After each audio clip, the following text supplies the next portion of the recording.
തോൽവി ഉറപ്പായ ഒരു മനുഷ്യന്റെ ഉള്ളിൽ നിന്ന് വരുന്ന ഒരു പ്രത്യേകതരം ആത്മവിശ്വാസമുണ്ട്. എല്ലാ വഴികളും അടഞ്ഞു എന്ന് തോന്നുമ്പോൾ നഷ്ടപ്പെടാൻ ഇനിയൊന്നുമില്ല എന്ന തിരിച്ചറിവിൽ നിന്ന് ജനിക്കുന്ന ഒരുതരം ചാവേർ വീര്യം. അതിനെ ആത്മവിശ്വാസമെന്നോ അതോ ഗതികേടിൽ നിന്നുള്ള വെല്ലുവിളിയെന്നോ വിളിക്കാം. ഇന്ന് കേരള രാഷ്ട്രീയത്തിൽ വി ശിവൻകുട്ടി എന്ന മന്ത്രി നടത്തുന്ന പ്രസ്താവനകളെയും നീക്കങ്ങളെയും ഈ ഒരു കണ്ണിലൂടെ വേണം നോക്കിക്കാണാൻ.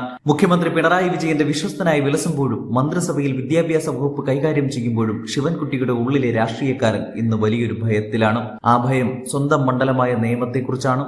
മുഖ്യമന്ത്രിക്ക് ഇന്ന് തന്റെ മരുമകനെ എങ്ങനെയും ബേപ്പൂരിൽ സുരക്ഷിതനായി വിജയിപ്പിച്ചെടുക്കണം എന്നതിൽ കവിഞ്ഞ് ശിവൻകുട്ടിയുടെ കാര്യത്തിൽ വലിയ താല്പര്യങ്ങളില്ല എന്ന തിരിച്ചറിവ് അദ്ദേഹത്തെ വല്ലാതെ അലട്ടുന്നുണ്ട്.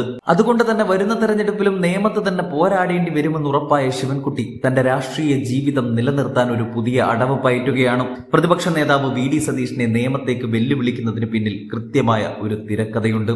നേമം എന്ന മണ്ഡലം കേരള രാഷ്ട്രീയത്തിൽ എന്നും ഒരു കീറാമുട്ടിയാണ്. BJP-ക്കായി ഒ രാജഗോപാൽ താമര വിരയിച്ച മണ്ഡലം.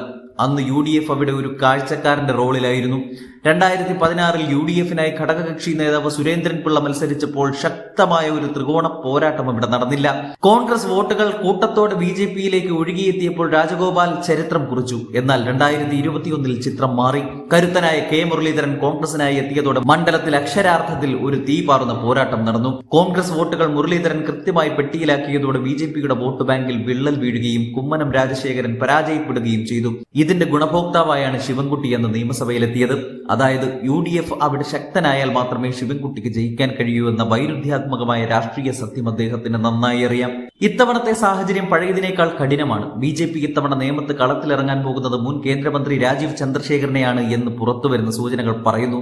അദ്ദേഹം ഇതിനോടകം തന്നെ മണ്ഡലത്തിൽ സജീവമായി കഴിഞ്ഞു. രാജീവ് ചന്ദ്രശേഖരെ പോലൊരു സ്ഥാനാർത്ഥി വരുമ്പോൾ UDF അവിടെ ദുർബലമായ ഒരു സ്ഥാനാർത്ഥിയെയാണ് നിർത്തുന്നത് എങ്കിൽ വോട്ടുകൾ സ്വാഭാവികമായും BJP-യിലേക്ക് കേന്ദ്രീകരിക്കും. K മുരളീധരൻ ഇനി നേമത്തേക്ക് ഇല്ല എന്ന് വ്യക്തമാക്കിയ സാഹചര്യത്തിൽ കോൺഗ്രസ് പാളയത്തിൽ നിലവിൽ ചർച്ച ചെയ്യപ്പെടുന്നത് അത്ര കരുത്തരല്ലാത്ത പേരുകളാണ്.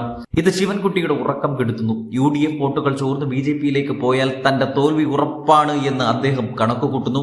അതുകൊണ്ടാണ് ധൈര്യമുണ്ടെങ്കിൽ നേമത്ത് വന്ന് BJP-യോട് ഏറ്റുമുട്ടു എന്ന് VD സതീഷിനെ അദ്ദേഹം വെല്ലുവിളിക്കുന്നത്. സതീഷിനെ പോലൊരു ഹെവി വെയിറ്റ് സ്ഥാനാർത്ഥി നേമത്ത് വന്നാൽ മാത്രമേ അവിടെ വോട്ടുകൾ കൃത്യമായി മൂന്നായി പിളരുകയുള്ളൂ. സംഘപരിവാറിനെതിരെ വലിയ പോരാട്ടം നടത്തുന്ന യോദ്ധാവായി സ്വയം ചമയുന്ന സതീശൻ പ്രസംഗപീഠങ്ങളിൽ മാത്രം വാചക കസർത്ത് നടത്താതെ നേരിട്ട് വന്ന് സംഘപരിവാറിനെ നേരിടട്ടെ എന്നാണ് ശിവൻകുട്ടിയുടെ പരിഹാസം. ഈ പരിഹാസത്തിന് പിന്നിൽ ഒരു രക്ഷപ്പെടൽ തന്ത്രം ഒളിഞ്ഞിരിപ്പുണ്ട്. സതീശൻ വന്നാൽ കോൺഗ്രസ് വോട്ടുകൾ ഉറച്ചു നിൽക്കും. അത് BJP-യുടെ മുന്നേറ്റത്തെ തടയും. ഒടുവിൽ ആ തക്കത്തിന് തനിക്ക് ജയിച്ചു കയറാം എന്ന ഗിമ്മിക്കാണ് ശിവൻകുട്ടി പയറ്റുന്നത്. മുഖ്യമന്ത്രിയിൽ നിന്ന് കാര്യമായ പിന്തുണ ലഭിക്കില്ലെന്ന് ബോധ്യമുള്ള ശിവൻകുട്ടി പ്രതിപക്ഷ നേതാവിനെ തന്നെ തന്റെ രക്ഷകനാക്കാൻ ശ്രമിക്കുന്ന വിരോധാഭാസമാണ് ഇവിടെ കാണുന്നത്. BJP ഇതിനോടകം തന്നെ തങ്ങളുടെ അനൌദ്യോഗിക പ്രചാരണം നേമത്ത് ആരംഭിച്ചു കഴിഞ്ഞു. താൻ തന്നെയാണ് സ്ഥാനാർത്ഥി എന്ന മട്ടിൽ രാജീവ് ചന്ദ്രശേഖർ നടത്തുന്ന നീക്കങ്ങൾ മണ്ഡലത്തിൽ ചലനമുണ്ടാക്കുന്നുണ്ട്. ഈ ഘട്ടത്തിൽ UDF ആരെ ഇറക്കുമെന്നതിനെ ആശ്രയിച്ചിരിക്കും ശിവൻകുട്ടിയുടെ ഭാവി. സതീഷിനെ വെല്ലുവിളിക്കുന്നതിലൂടെ ഒരു കല്ലിന് 2 മാങ്ങ എന്ന ലക്ഷ്യമാണ് ശിവൻകുട്ടിക്കുള്ളത്. 1 സതീശൻ വന്നാൽ ത്രികോണ മത്സരം ഉറപ്പാക്കാം. 2 സതീശൻ വന്നില്ലെങ്കിൽ BJP-യെ പേടിച്ചോടിയവൻ എന്ന പരിഹാസം കോൺഗ്രസിനെതിരെ ആയുധമാക്കാം. ഒടുവിൽ പെട്ടെന്ന് ലോട്ടറി അടിക്കുന്ന പോലെ എങ്ങാനും ജയിച്ചാലോ എന്നൊരു കിനാവ് ശിവൻകുട്ടി കാണുന്നുണ്ടെങ്കിലും നേമത്തെ വോട്ടർമാർ ഇത്തവണ ആർക്കൊപ്പം നിൽക്കുമെന്നത് പ്രവചനാതീതമാണ്.